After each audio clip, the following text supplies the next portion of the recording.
हमारे ऋषि मुनियों ने चीज़ों का कोई दुरुपयोग न कर पाए, इसलिए बहुत सी चीज़ें कोड में लिखी हैं। कुछ जो इस कलयुग के महाराज लोग हैं, उन्होंने उसको स्थूल में मान लिया। उन्होंने लिखा कोड में कि डी कोड करोगे, इसको तोड़ोगे रहे तो खुल जाएगा, रहस्य विधि पता लग जाएगी।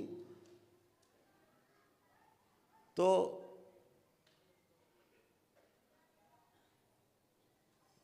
बात समझ में आ जाएगी, कोई दुरुपयोग नहीं करेगा।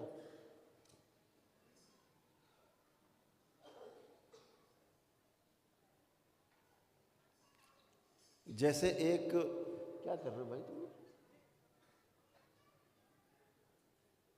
ओम।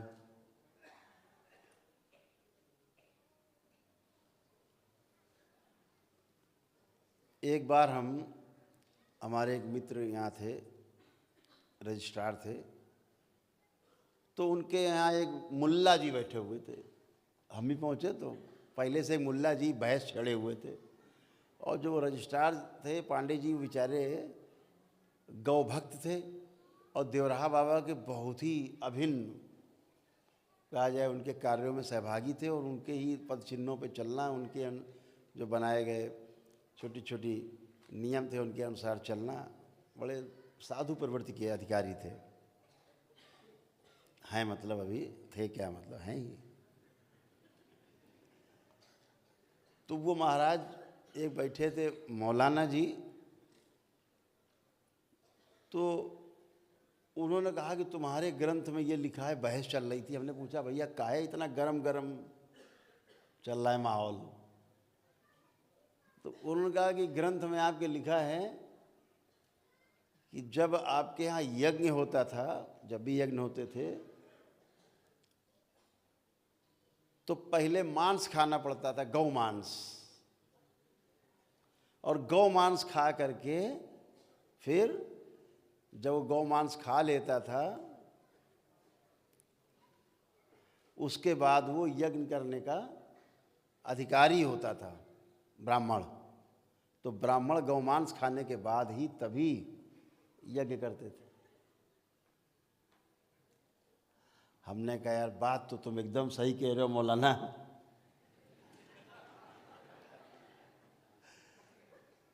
तुम्हारी बात एकदम सही है। तुम्हें पता है वो कहाँ लिखा है ये श्लोक? बोले ये नहीं पता, लेकिन इतना पता है कि ऐसे होता था।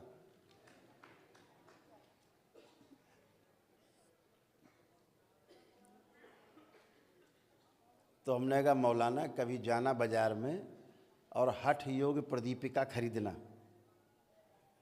उसमें लिखा है,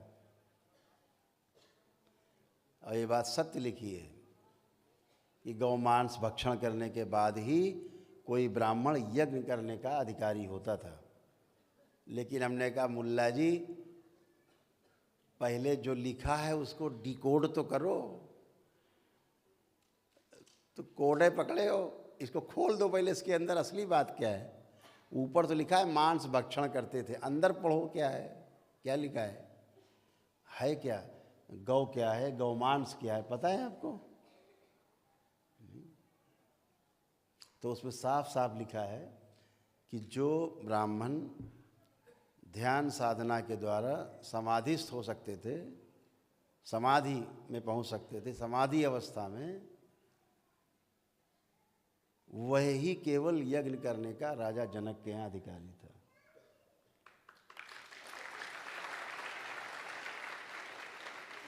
तो अब गौमांस कहाँ चला गया? ये जो ऊपर तालू है ना, ऊपर एक कौवा लटकता रहता है, उसे बोलते हैं गौ, गौ गौ। और उससे जो रष्ट पकता है साधना के दौरान, उसको बोलते हैं गौमांस।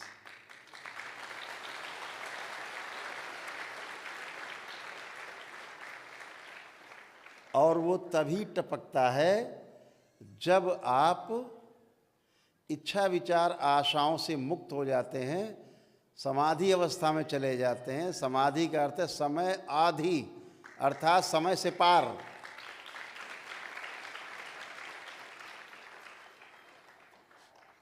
तो समाधि अवस्था में जाने पर वो ग्रंथि खुलती है, उससे रष्ट पकता है और अमृत है वो, अमृत।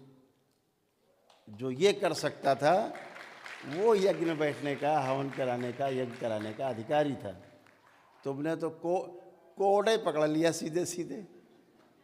भाई डिकोड तो करो, खोलो तो। क्यों है क्या चीज़ गोमांस? वो गोमांस है, साफ साफ लिखा है एकदम स्पष्ट। 3 श्लोक अलग अलग हैं, तीनों में लिखा।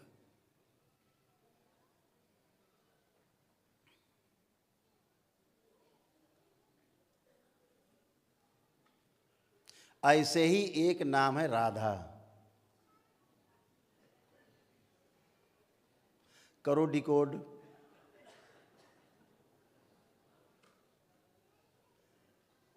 हमारे महापुरुषों ने रखा एक नाम राधा। जिसको जो चीज़ प्रिय है, जैसे उसको गौमांस क्यों लिखा? क्योंकि ऋषि मुनियों को गौ सबसे ज़्यादा प्रिय है, तो गौ लिख दिया, उसको गौ नाम रखा। और कुछ नाम रख देते उसका। हम लोग कौआ कौआ कहते हैं, कलयुग वाले कौआ। हमारे ऋषि मुनि कहते थे गौ। अब ये कौए में आ गए। अब बताओ। तो जिसको जो प्रिय होता वही नाम। जैसे हमें भगवान श्री कृष्ण प्यारे हैं सपोज, तो परिवार में कोई बच्चा होता है तो कृष्ण के नाम पे ही कन्हैया कोई रख देता है, कोई श्री कृष्ण रख देता है, कोई किशन लाल रख देता है? जिसको जो नाम, कोई रणछोड़ दास लिख देता है। जिसको जो पसंद आया भगवान के नाम रख देता है। जैसे श्री कृष्ण को हम अपना आराध्य मानते हैं, तो ट्रस्ट का नाम है हमारा श्री कृष्ण से शुरू होता है। श्री कृष्ण कृपा शनिदेव ट्रस्ट का है श्री कृष्ण। आराध्य हमारे, तो श्री कृष्ण ही नाम रखा हमने।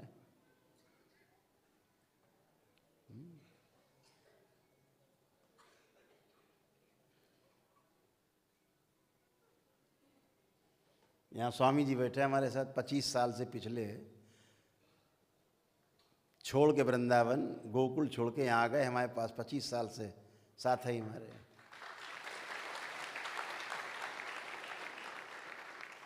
नंगे ही पैर रहते थे। और वहाँ जो शनि मंदिर है कोकिला धाम में, उसके महंत थे।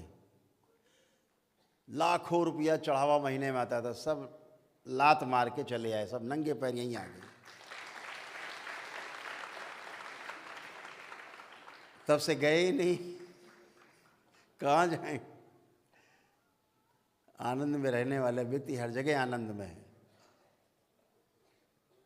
पिछले 25-26 साल तो हो गए स्वामी जी बैठे, फिर नहीं गए दोबारा। ये बैठे स्वामी।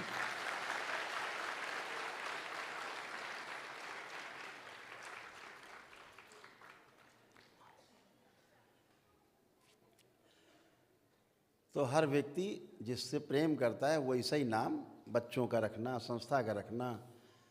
ये अगर आप प्रेम नहीं करते तो आप वो नाम कभी नहीं रख सकते।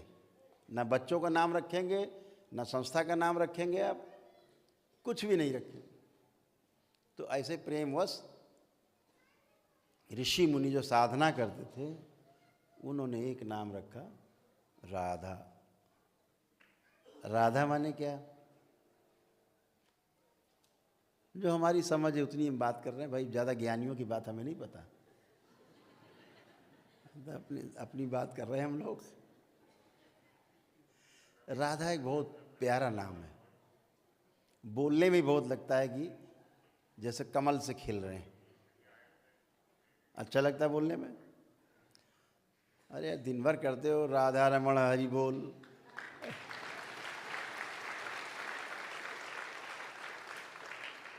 अपने पूज्य गुरुदेव भगवान का नाम भी यही है, राधा ही से शुरू होता है।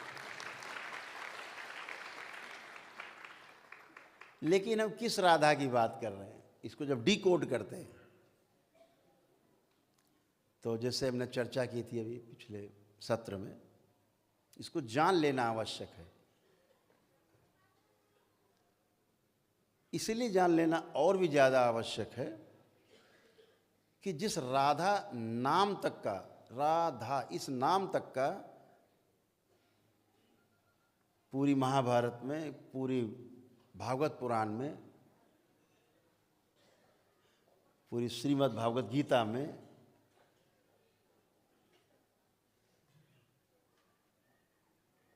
एक नाम तक नहीं कहीं लिखा है राधा। फिर ये राधा कौन है? किस राधा नाम के लिए हम तड़पते हैं? वो कौन सी राधा है? ये राधा कहाँ से आ गई? तो राधा को जैसे भी हमने आपसे कहा कि गौमांस को जब डिकोड किया गया तो क्या निकला? साधना और ध्यान की पराकाष्ठा, समाधि अवस्था में होना, गौमांस भक्षण। ऐसे तमाम जगह कोड में चीज़ें हैं। जैसे हमने आपसे पिछले सत्र में चर्चा की थी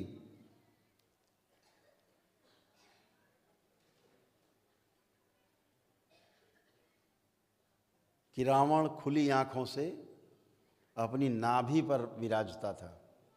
आंख बंद करता था तो सहस्रार पार ब्रह्म परमेश्वर की स्थिति में होता था रावण, महाविद्वान। खुली आंख से नाभि पर रहना और आंख बंद ध्यान में गए तो पार ब्रह्म, यहाँ से बाहर ये ब्रह्म है, इससे बाहर पार ब्रह्म परमेश्वर। ऐसे रावण जैसे महाविद्वान को क्या समझते हो आप? जिसने काल तक को अपने चारपाई पे बांध रखा हो, उसका नाम रावण था।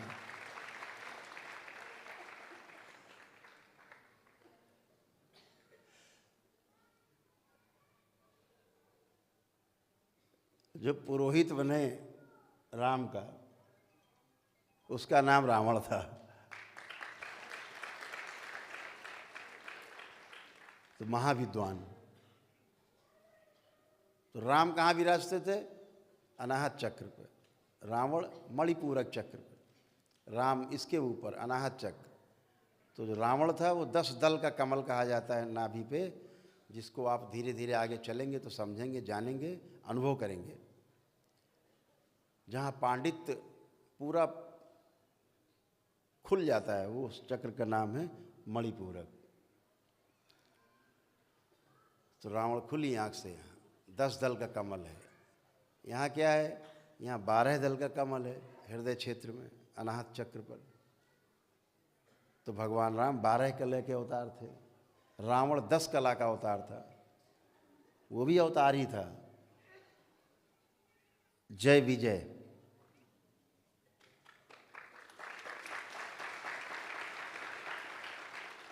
भगवान विष्णु के 2 गण थे ना, जय विजय। उनका अंतिम अवतार जो 3 को श्राप था, उनको 3 बार पृथ्वी पर जन्म लेने का, तो अंतिम अवतार जो था वो रावण का अपने भाई के साथ त्रेता में हुआ। तो उनको जो श्राप मिला था कि 3 बार तुम्हें धरती पे अवतार लेना पड़ेगा तब श्राप मुक्त होगे, तो ये तीसरा अवतार था। तो उसने क्या मांग लिया था रणविजय ने, जो जय विजय थे, जय और विजय ने क्या मांगा भगवान से, नारायण से, कि ठीक है श्राप स्वीकार है, लेकिन मुक्ति हमारी हर जन्म में आपके हाथों हो।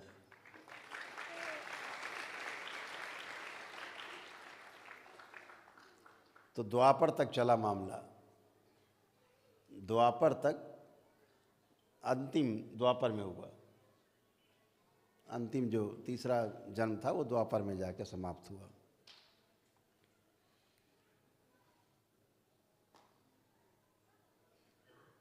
दूसरा अवतार था धरती पर जय विजय का, वो रावण के साथ हुआ था। तो महाविद्वान था, क्योंकि भगवान नारायण के गण थे वो, जय पीछे।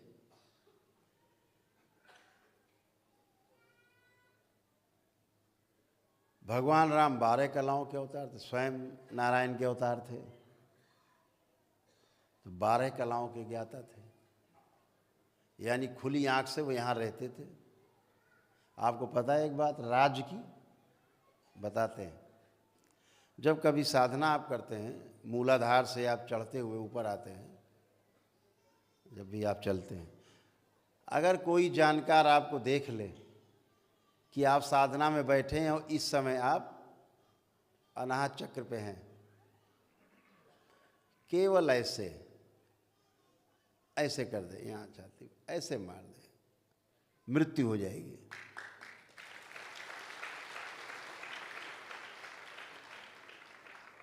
चोट लग जाए वहां तो मृत्यु हो जाएगी। अगर देख ले कि इस समय किस चक्र में आप हैं, कहाँ पर हैं, तभी विभीषण ने कहा भगवान राम से, प्रभु इसकी नाभि में रहता है, ये खुली आंख से युद्ध कर रहा है, ये खुली आंख से है, इस समय नाभि पर है, खुली आंख से यहाँ रहता है। मार दिया, रावण धराशायी हो गए। तो राम यहाँ विराजते थे खुली आंख से। साधारण मनुष्य मलमूत्र द्वार के बीच में जो स्थान है नीचे, उसे मूलाधार कहते हैं। जहाँ हम पलथी लगाते हैं तो हमारी एड़ी जहाँ जा कर के, पैर की एड़ी जहाँ टच करती है, वो मूलाधार है। अगर वहाँ पर कोई चोट पहुँचा दे, आघात, आदमी की तत्क्षण मृत्यु हो जाती है, वो मर्म है। ऐसे 107 मर्म हैं पूरे शरीर में। उनमें से कुछ मर्म ऐसे हैं जो सीधे मृत्यु देते हैं, उनमें से मूलाधार भी है। मूलाधार जो माँ महाकाली का स्थान भी माना जाता है।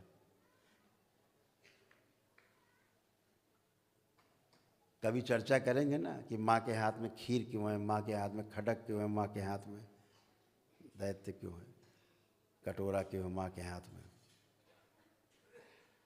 जब प्रतीक आपके सामने खुलेंगे, डिकोड करना,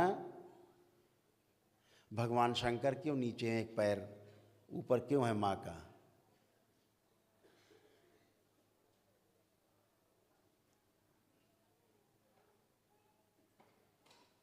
जब वो डिकोड होगा तो आपको समझ में आएगा ये केवल चित्र नहीं है, ये अनुभव है जो आपको होगा साधना में।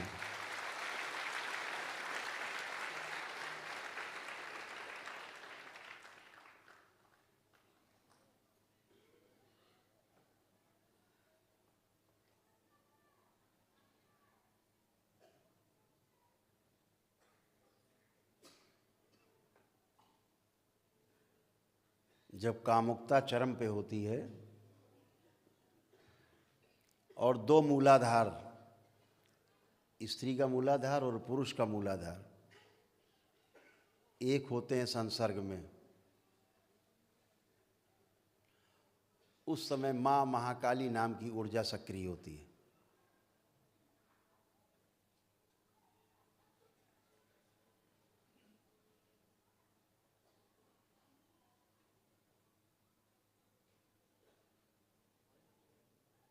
खून, नरमुंडों की माला, ये आपके वीर्य और स्त्रियों के रज में पाए जाने वाले जीवाणु हैं। एक जीवाणु में शक्ति है, एक स्त्री या पुरुष बच्ची या बच्चा उत्पन्न करने की स्थूल रूप में एक संसर्ग में लाखों जीवाणु निकलते हैं, लेकिन एक ही जीवाणु जो है माँ के गर्भ में प्रवेश करता है, बाकी सब मर जाते हैं। उससे स्थूल शरीर बनता है।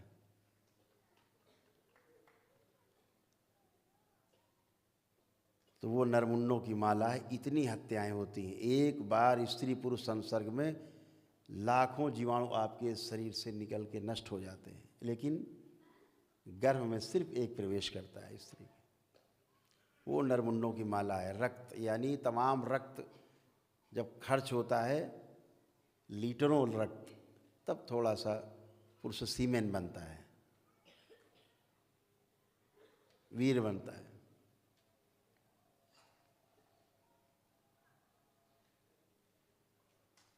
जब तक स्खलन नहीं हो जाता तब तक चैन नहीं। वो माँ के हाथ में जो कटोरा है ना, वो क्या है, वो खीर, जब तक वो स्खलन नहीं हो जाता है, खीर के रूप में ग्रहण नहीं कर लेता है वो ऊर्जा, तब तक चैन नहीं। जब खीर भी ग्रहण हो गई, स्खलन हो गया, तब ज्ञान होता है कि ये ठीक नहीं। तो शंकर नीचे हैं ज्ञान के रूप में, जीव निकलती है, ठीक नहीं, अच्छा नहीं। अगर संतान उत्पत्ति के लिए है तो बहुत अच्छा है, अन्यथा ठीक नहीं। शंकर ज्ञान के रूप में है, तब वो जीव निकलती है उस ऊर्जा की, ये ठीक नहीं। तो कितना खून आपका खराब हुआ, जिससे वीर्य बनता है, वीर्य नष्ट हुआ यानी खून आपका नष्ट हुआ। कितने जीवाणु मरे। इसको जब पूरा विस्तार से बात करेंगे तो आपके साथ घंटों चाहिए समझने के लिए कि काली क्या, क्यों स्थान दिया मूलाधार में, मूलाधार में काली का स्थान क्यों। और यही दो चक्रों का मिलन है, दो शरीरों के मूलाधार घर्षण के स्वरूप एक स्थूल शरीर पैदा होता है, बनता है। और यही साधक जो आप बैठे हो, जब साधना करोगे तो आपका मूलाधार चक्र जो है, जो स्वाधिष्ठान चक्र से घर्षण करेगा, अपने में स्वयं में घर्षण करेगा, तो भी एक शक्ति का जन्म होगा, लेकिन वो सूक्ष्म होगी, स्थूल नहीं होगी। क्योंकि आपके अंदर जो एक चक्र है, दूसरे चक्र से जब मिलन होगा, ऊपर की ओर चढ़ेगा। पहला चक्र मूलाधार, दूसरा स्वाधिष्ठान, फिर मणिपूरक, फिर अनाहत, विशुद्धि, आज्ञा, फिर सहस्रार। तो जब आप ही का चक्र, आपके ही चक्र से मिलन होता है, तो एक सूक्ष्म शक्ति उत्पन्न होती है, ऊर्जा उत्पन्न होती है, जो आपके साथ दिव्य शक्ति के रूप में रहती है। वो आप ही की ऊर्जा है, कोई बाहर से नहीं आती।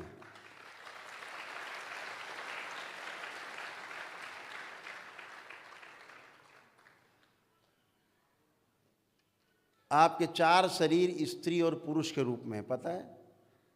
जितने यहाँ पुरुष बैठे हैं आप, सबका पहला जो शरीर है, हर देखा आपने, चित्र देखा है भगवान शिव का, माँ का चित्र देखा है, जो अर्धनारीश्वर के रूप में है, आधा स्त्री आधा पुरुष।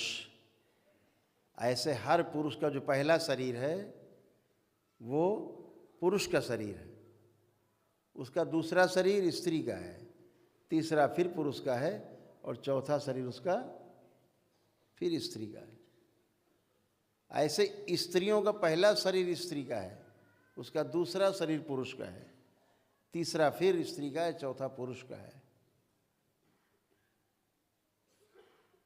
आपने देखा होगा ना, बच्चे आते हैं, लड़कियां लड़के बने खड़े होते हैं मेरे सामने, लड़के लड़कियां बन जाते हैं, केवल घूम जाता है ऐसे, वो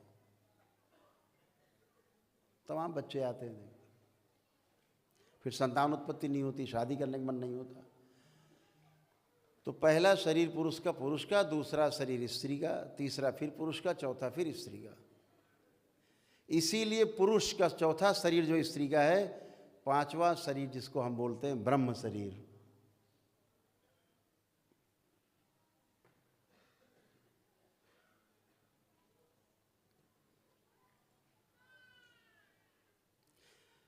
आपके ही चक्रों का मिलन एक नई शक्ति देता है आपको, एक नई शक्ति का उदय करता है, एक नई ऊर्जा को उत्पन्न करता है जो आपके साथ होती है। और आपकी अपनी, उसी को तपस्या बोलते हैं कि मेरा तप मेरे साथ है। वही तप आपके साथ है जो आपके ही चक्रों का, आपके ही चक्रों से मिलन है, ऊपर चढ़ते जाते हैं। और जो ऊर्जा उत्पन्न होती जाती है वो आपकी अपनी संपत्ति होती है, वो जन्म जन्म साथ रहती, कभी अलग नहीं होती। वो साथ ही पैदा होती है, साथ ही रहती है, कभी नहीं साथ छोड़ती, वो आपकी संपत्ति है। तो योगी क्या करते हैं, अपनी ऊर्जा स्त्री की, अपनी ऊर्जा पुरुष की, आपस में ध्यान साधना में संसर्ग होते गए, शक्ति उत्पन्न होती गई। जितना ऊपर चढ़ते जाएंगे, चक्रों का चक्रों से मिलन होता जाएगा, ऊर्जा उतनी घनी होती जाएगी आपके पास, उतने बलशाली शक्तिशाली आप होते जाएंगे।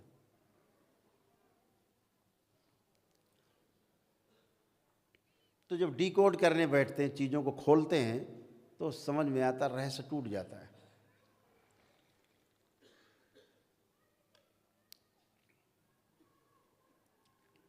तो एक नाम दिया ऋषि मुनियों ने हमारे पुरातन काल से, ईड़ा, पिंगला और सुषुम्ना। 3 नाड़ियां हैं जो दिखती नहीं। आप सर्जरी करके देखोगे, ऑपरेशन करके, तो आपको दिखेगी नहीं, लेकिन है। कुंडलिनी एक ऊर्जा के रूप में है।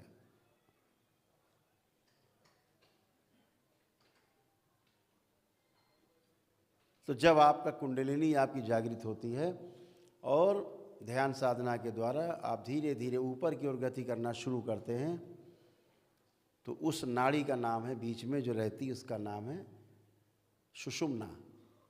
बाईं तरफ नाड़ी वो ईड़ा है, जो दाहिनी तरफ नाड़ी है वो पिंगला है।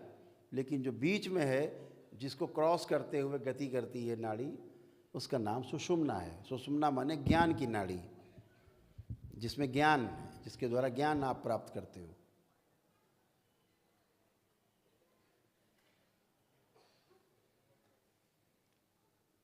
ईड़ा पिंगला आपके भौतिकता में आपके काम आती है, लेकिन सुषुम्ना जो है आपके जीवन में काम आती है। जीवन मूल्यों को बढ़ावा देती, जीवन मूल्यों को तय करती। तो ऋषि मुनियों ने नाम दिया, बाईं तरफ ईड़ा, दाहिने पिंगला और बीच में सुषुम्ना, जो ज्ञान की नाड़ी है, जिसके द्वारा लोग ज्ञान को उपलब्ध होते हैं। चाहे भगवान बुद्ध रहे हों, चाहे महावीर रहे हों, चाहे कृष्ण रहे हों, कोई भी इसी नाड़ी के द्वारा ज्ञान को उपलब्ध होता है। चाहे कबीर रहे हों, चाहे नानक रहे हों, इसी नाड़ी के द्वारा ही ज्ञान को उपलब्ध होता है।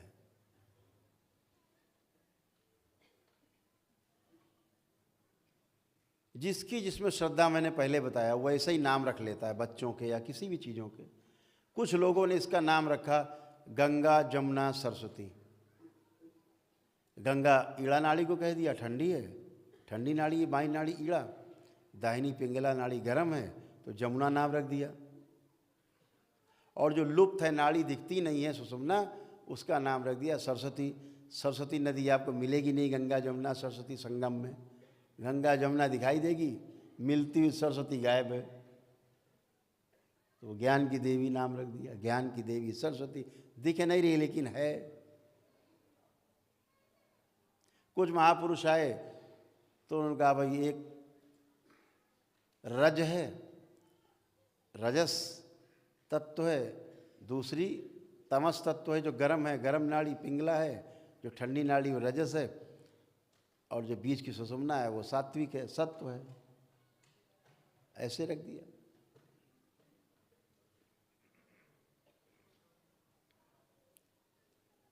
तो सबने अपने अपने अनुसार नाड़ियों के नाम रख दिए। इसी को प्रैक्टिकल में जब ले जाते हैं तो बोलते हैं एक तरफ सुख है, एक तरफ दुख है।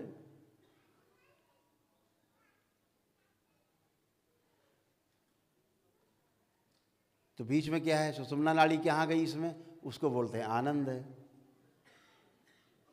जहाँ न सुख है न जहाँ दुख है, तो उसको बोल दिया आनंद है। ऐसे बोले एक तरफ दिन है, एक तरफ रात है, तो बीच में क्या है, तो संध्या है। आपको संध्या नहीं दिखती, आपको दिखता है बस शाम होने वाली है या सवेरा होने वाला है। लेकिन जो संधि काल है वो आप नहीं देख पाते। ऐसे नाम रखे लोगों ने। ऐसे ही लोगों ने नाम रख दिया, ठंडी नाड़ी को बोल दिया रुक्मणी, ठंडी थी थोड़ा, माँ महालक्ष्मी का अवतार थी वो। गरम नाड़ी को रख दिया सत्यभामा, थोड़ा उनको बताया जाता बहुत क्रोधी थी थोड़ा सा, तो सत्यभामा। बीच में एक नाम रख दिया राधा, ज्ञान की नाड़ी। अब ज्ञान की नाड़ी राधा क्यों रखा? राधा नाम कहाँ से आया? राधा ही क्यों रखा? इसलिए रखा कि जो ऊपर की ओर चढ़े वो राधा, और जो नीचे की ओर बहे वो धारा।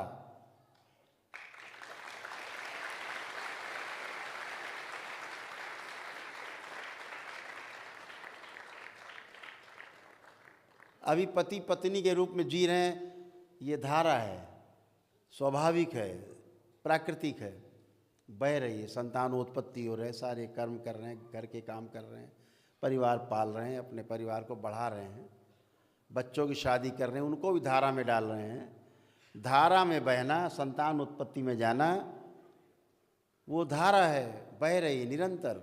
जैसे कैलाश से नीचे की ओर बहाव, समुद्र की ओर जितनी नदियां हैं सब बह के कहाँ जा रही हैं?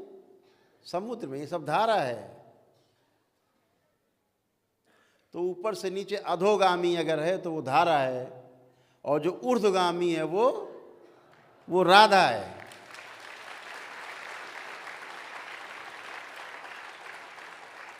इसीलिए राधा नाम आया, क्योंकि धारा को उल्टा कर दिया। इसीलिए इस राधा का नाम किसी भी ग्रंथ में नहीं है। ये नाम केवल संतों के हृदय में है, जो गुजरते हैं अनुभव से उनके हृदय में है। राधा राधा चिल्लाने से कुछ नहीं होने वाला, राधा में उतरना पड़ेगा आपको।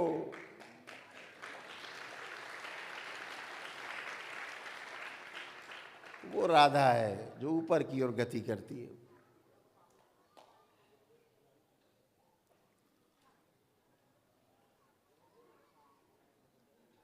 जब भगवान श्री कृष्ण इस दरबार के देखे, बात करता हूँ, किसी की क्या है, हम किसी की भावनाओं को ठेस नहीं पहुँचा रहे, हम ज्ञान की बात कर रहे हैं, आपकी किताबी बातें नहीं कर रहे। हमने आपकी किताब पढ़ी नहीं और तुम्हारी किताब पढ़ने की हमारी इच्छा भी नहीं। हमने सिर्फ अपने गुरु को पढ़ा है, उसके अलावा किसी को नहीं पढ़ा है।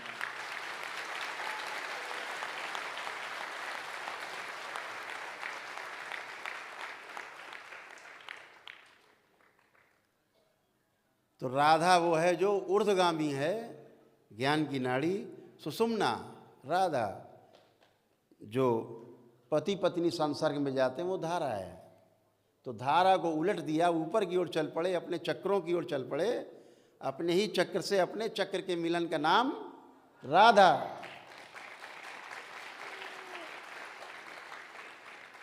और अपने चक्र से दूसरे चक्र का मिलन वो धारा।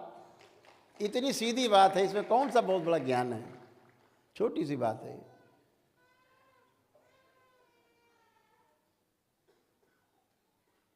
भगवान श्री कृष्ण योगेश्वर, पहले भी कहा योगेश्वर, इस दरबार के देखे, जब वो ध्यान साधना में ज़्यादा लीन रहने लगे, बहुत लीन रहने लगे, जंगलों में भी अपने साथियों के साथ भी, जिन्हें लोग तमाम पता नहीं कौन कौन सी लीला का नाम देते, ध्यान साधना में जब लीन रहने लगे तो उनके पिताश्री को चिंता हुई, वसुदेव भगवान को चिंता हुई कि ये तो हमारा ये लड़का जो है, लग रहा है ये साधु सन्यासी हो जाएगा, ये कौन संभालेगा, ये गऊ में जो 9 लाख गौएं हैं, गौ माता इन्हें कौन संभालेगा। तो उनके गुरुदेव थे ऋषि संदीपन, जो भगवान श्री कृष्ण के भी गुरु थे, परंपरा में थे, उनके पिता के भी गुरु थे। तो उनके पिताश्री ने कहा कि ये तो लड़का जो है अभी से सन्यासी हुआ जा रहा है, तो रमा रहता है, काहे में रमा रहता है? राधा में।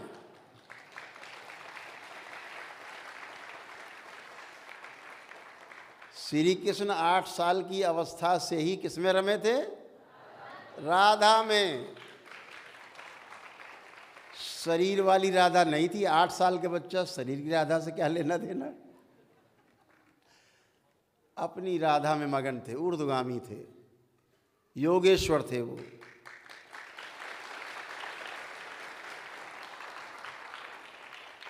भगवान विष्णु का अवतार थे। तो उस राधा से पीछा छुड़ाने के लिए भगवान वसुदेव कहाँ गए अपने गुरु के पास, उनको लेकर के कि प्रभु ये तो अभी से सन्यासी, इसे तो कुछ समझाओ। तो भगवान वहाँ गर्ग ऋषि भी उपस्थित थे। भगवान श्री कृष्ण को उनके गुरुदेव ने कहा कि तुम राधा में जीने के लिए तुम्हारे शरीर नहीं मिला है, तुम अवतार हो स्वयं, तुम स्वयं अवतार हो।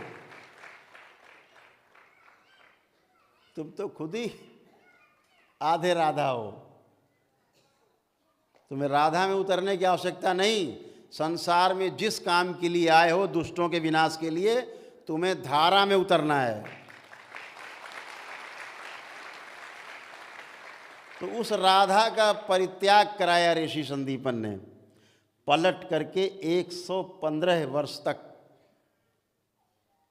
उम्र तक भगवान श्री कृष्ण ने राधा को देखा नहीं।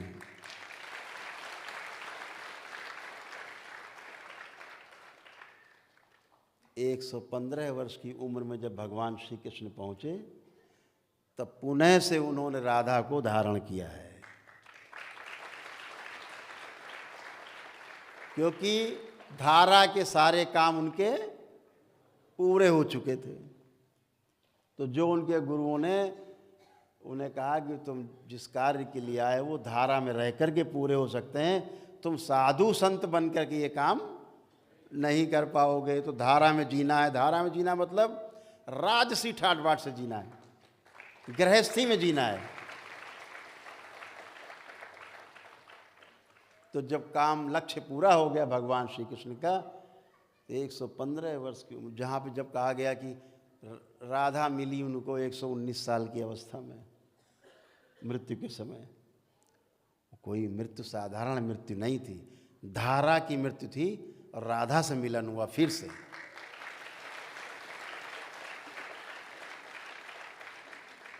तब योगेश्वर श्री कृष्ण ने पारब्रह्म ब्रह्म परमेश्वर के रूप में शरीर को त्याग किया।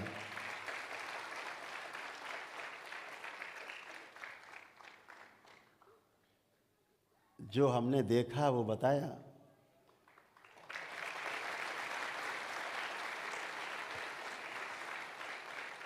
आपका भी अधिकार है अपना, आप भी देख सकते हो, अनुभव कर सकते हो।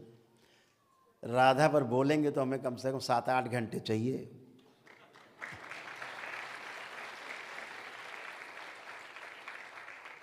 तो वो प्यारी राधा है वो, जिसके लिए हर मनुष्य तड़पता है, जिसके लिए आदमी जन्म लेता है। उस राधा के साथ जीने के लिए, राधा के द्वारा ज्ञान को उपलब्ध हुआ जा सकता है, उसका नाम राधा है।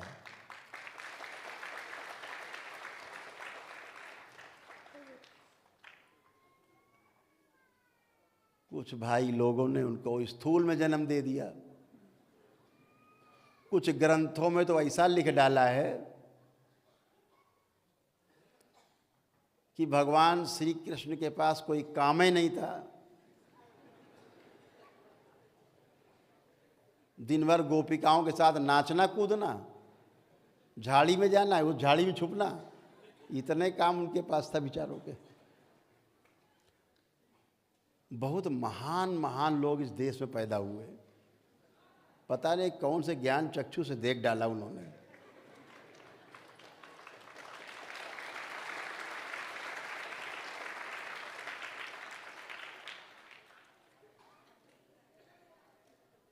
अपने भगवान के प्रति, ईश्वर के प्रति, अपने आराध्य के प्रति जब इस हम सुनते हैं तो बहुत पीड़ा होती है।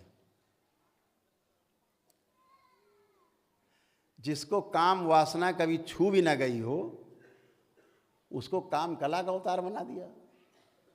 दिन भर ढोलक मजीरा पीट के ये करो, उनने वो करो, उनने वो कट डालो, उनने वो कट डालो, मटकी फोड़ दी, कपड़ा ले गए, चुराए ले गए, दिन भर यही करते। वो ये गोपी, वो सखी, वो उनकी इतनी सखियाँ, जो मैंने आपसे कहा पिछले सत्र में कि जो ये ढोंगो पीटते हैं ना ढिंढोरा, 16,108 नारियों का, तो दरबार कहता है वो नारियां नहीं, वो 16,108 नाड़ियां हैं, जिनके स्वामी भगवान श्री कृष्ण थे, योगेश्वर। उनकी इच्छा के बगैर एक भी नाड़ी धड़कती नहीं थी। जिस नाड़ी को चाहते थे उसको चलाने का नाम काम ये भगवान श्री कृष्ण के अधिकार में था। उसके वो स्वामी थे। जैसे पति को स्वामी के रूप में कहा जाता है, तो बताया 16,108 नाड़ियों के वो स्वामी थे, पति थे। तो बोल दिया बोलचाल की भाषा में, तो वो स्वामी थे उन नाड़ियों के। जो गोपी और तमाम, ये भी सब नाड़ियों की सह नाड़ियाँ हैं सब। ऐसे 72,000 नाड़ियाँ हैं जो हमारी नाभि से निकल करके पूरे शरीर में फैली हुई हैं।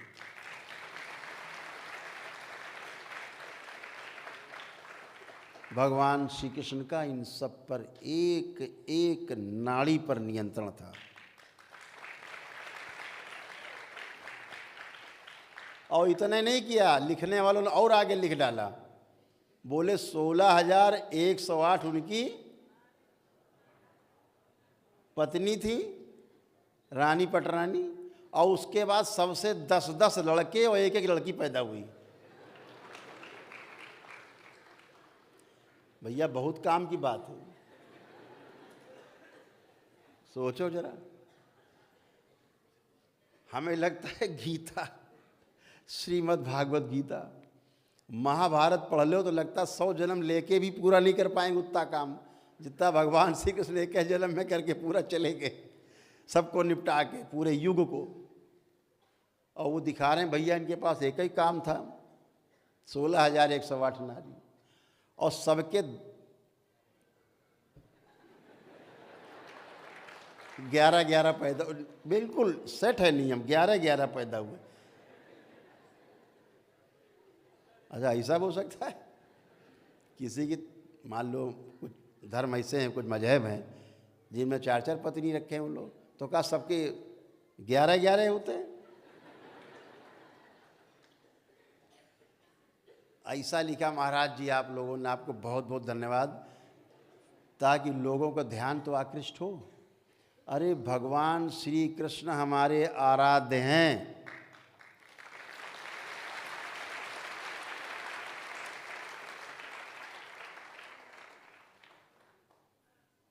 राधा हम साथ लेके पैदा होते हैं। इस राधा को पाने के लिए आदमी जीवन भर तड़पता रहता है। इस राधा के लिए भगवान श्री कृष्ण भी तड़पे थे, लेकिन गुरुओं के आदेश पे उन्होंने राधा का परित्याग किया और धारा में जिए।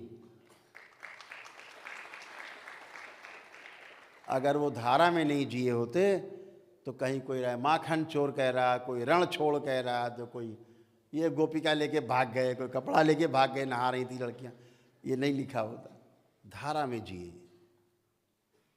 तो इसको समझने जैसा है। जब डिकोड करते हैं चीज़ों को, तोड़ते हैं कोड को, तो तब चीज़ें निकलती हैं। मोबाइल में आपके कोड लगा है, जब तक वो नहीं खुलेगा अंदर कुछ नहीं दिखेगा।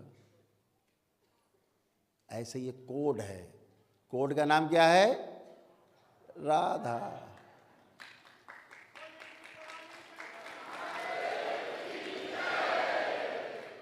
तो इसी राधा में आपका चलने का समय अब आ गया।